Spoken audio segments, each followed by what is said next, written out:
Ward member हैं, MLA में 5,000 vote आया था, लोकसभा में तीसरा पोजीशन पर थे, 50,000 के 60,000 वोट लोकसभा में। क्या बोलेंगे भाई, क्या उनको ओवैसी साहब के बारे में बोलेंगे? ओवैसी साहब से तुलना उनका किया जा सकता है क्या? राष्ट्रीय अध्यक्ष है ना भाई हाँ, आप भी कल रजिस्टर्ड करा लीजिए, आप भी राष्ट्रीय अध्यक्ष बन जाइए, हम भी कल एक पार्टी रजिस्टर्ड करा देंगे, हम भी राष्ट्रीय अध्यक्ष बन जाएंगे।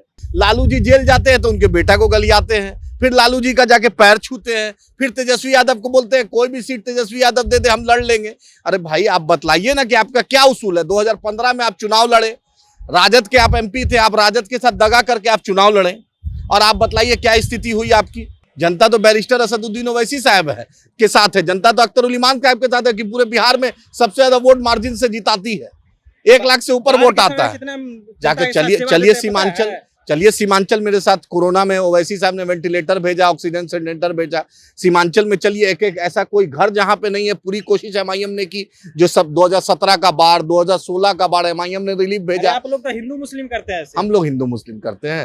पहला मेयर हैदराबाद में हमने बनाया अगर मुस्लिम भाई को। कल गिरिराज सिंह के साथ गलबैया आप कर रहे थे और आप मेरे बोलते हैं। आपके घर में शादी होता है, नीतीश जी के मंत्री के घर में शादी आता है, आरएसएस प्रमुख आते हैं, नीतीश जी चीफ गेस्ट रहते हैं। लालू जी के साथ घर में शादी होता है, मोदी जी रहते हैं, और हम आंख से आंख मोदी जी के एक्सपोज करते हैं, भाजपा को एक्सपोज करते हैं। आप मुझसे पूछते हैं, जनता सब जानती है। पप्पू जी को बोलिए कि ओवैसी साहब के बारे में वही बोले जो सच्चाई है, और उनकी हम इज्जत करते हैं। लेकिन आप ऐसा उस स्तर पे मत चले जाइए जो वार्ड मेंबर और वार्ड काउंसलर करता है। आप एमपी, एक्स एमपी रहे, एक्स एमपी का गरिमा बढ़ाइए, बना के रखिए। प्लेन चार्टर्ड प्लेन बिहार सरकार का, बिहार के लोगों का, टैक्स पेयर का, उस पर मनोज झा जी चल रहे हैं, संजय झा जी चल रहे हैं, ललन जी चल रहे हैं। बतलाइए ना कि कहा टैक्स पेयर कौन है, कौन दे रहा है? वोट दे रहा है बेचारा मुसलमान, दलित, पिछड़ा, अति पिछड़ा, और लेके मलाई लूट रहे संजय झा जी। बीजेपी विपक्षी एकता की बैठक होने के बाद जो है बताया जा रहा है कि जो मुस्लिम नेता और दलित नेता है उनको इन्वाइट नहीं किया गया था, जिसके बाद जो बिहार की सियासत वो तेज हो चुकी है। उसके बाद पप्पू यादव का एक बयान आता है कि ओवैसी जो है वो आरएसएस और बीजेपी के एजेंट है और उन पर सीबीआईडी की छापा क्यों नहीं पड़ती है। अभी हमारे साथ बात करने के लिए एमआईएम के प्रदेश प्रवक्ता आदिल हसन जी है। ऐसा आरोप लगा रही है, पप्पू यादव आरोप लगा रहे हैं कि जो बीजेपी की और आरएसएस के एजेंट है। आप लोग कितना जवाब देंगे उनको, क्या जवाब दें?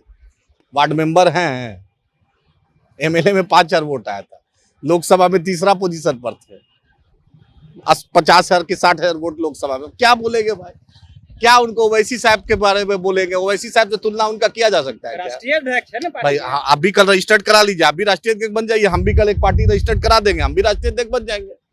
भाई अच्छी बात है आप, लेकिन मेरा डबल चरित्र क्यों रखते हैं? जब ओवैसी साहब से मिलते हैं तो बड़ा भाई बना देते हैं, जब उनकी पत्नी मिलती है तो बड़ा भाई बना देती हैं, फिर कैमरा के पीछे ऐसा, कैमरा के सामने फिर दोहरा चरित्र कैसे रखते हैं? लालू जी जेल जाते हैं तो उनके बेटा को गलियाते हैं, फिर लालू जी का जाके पैर छूते हैं, फिर तेजस्वी यादव को बोलते हैं कोई भी सीट तेजस्वी यादव दे दे हम लड़ लेंगे। अरे भाई आप बतलाइए ना कि आपका क्या उसूल है। 2015 में आप चुनाव लड़े, राजद के आप एमपी थे, आप राजद के साथ दगा करके आप चुनाव लड़े, और आप बतलाइए क्या स्थिति हुई आपकी। आपके चलते बिहार शरीफ में हार गया एक मुसलमान कैंडिडेट हारा, आपके चलते कटिहार में राजद का कैंडिडेट हारा, आपके चलते बिहार के दूसरे जगह पर राजद के लोग, महागठबंधन के लोग हारे। तब आप क्या, हेलीकॉप्टर किसके पैसे का था? अभी 2020 में भी हेलीकॉप्टर किसके पैसे से चल रहे थे? बतलाइए। मेरा इनकम टैक्स रिटर्न जाकर देख लीजिए एमआईएम का, और आपका इनकम टैक्स रिटर्न देख लीजिए, पता चल जाएगा आवाम के बीच। जनता है ना, बस जनता है तो जनता 5,000 वोट दे रही है। जनता तो बैरिस्टर असदुद्दीन ओवैसी साहब है के साथ है, जनता तो अख्तरुल इमान साहब के साथ है कि पूरे बिहार में सबसे ज्यादा वोट मार्जिन से जिताती है, 1 लाख से ऊपर वोट आता है। जाके चलिए सीमांचल मेरे साथ, कोरोना में ओवैसी साहब ने वेंटिलेटर भेजा, ऑक्सीजन सिलेंडर भेजा। सीमांचल में चलिए, एक एक ऐसा कोई घर जहां पे नहीं है, पूरी कोशिश एमआईएम ने की।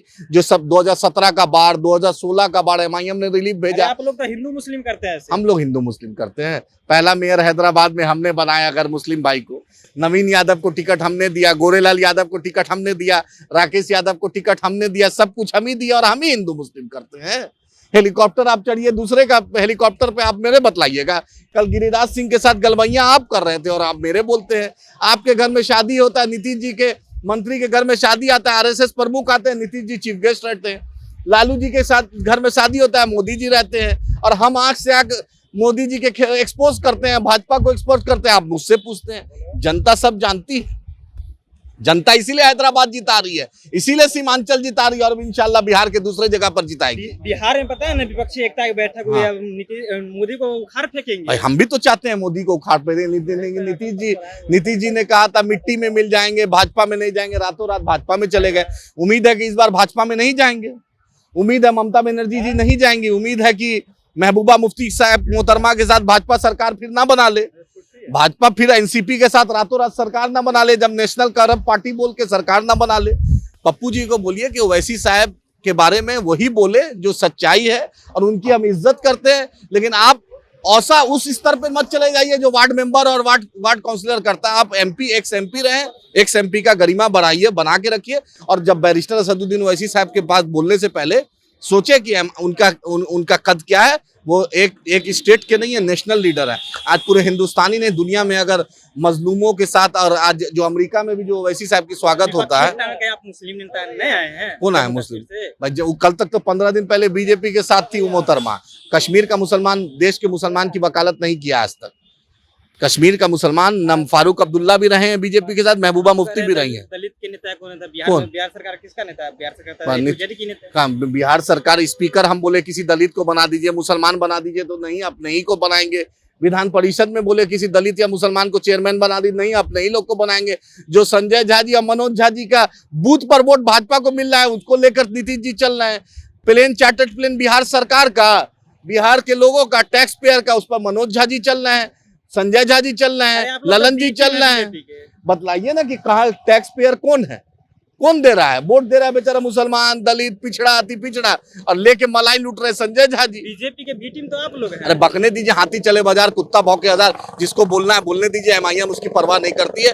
सीमांचल की आवाम, बिहार की आवाम जानती है कि एमआईएम क्या है। अब जिसको बकना है बकते रहिए, तो 100 बार फोन मत किया कीजिए। जब एमएलए जीत के आते हैं तो लालू जी को मना कीजिए कि 100 बार एमएलए मत फोन किया करे, अब मेरा एमएलए को मत तोड़ा करे। मेरा एमएलए जब यूपीए 1 और यूपीए 2 में जब हम बगल में बैठते थे लालू जी के, बैरिस्टर साहब, तब हम क्या थे? काहे 100 बार फोन किए थे? काहे तेजस्वी यादव फोन किए थे? चलिए बोलने दीजिए, जिसको बोलना है उतना परवाह मत किया कीजिए। देखिए, एमआईएम के प्रदेश प्रवक्ता थे, इन्होंने कह दिया कि जिसको बोलना है बोलने दीजिए, हम लोग परवाह नहीं करते। फिलहाल इस वीडियो में आपकी क्या प्रतिक्रिया है, कमेंट में जरूर दें। आप देखे थे जनता जंक्शन, मेरा नाम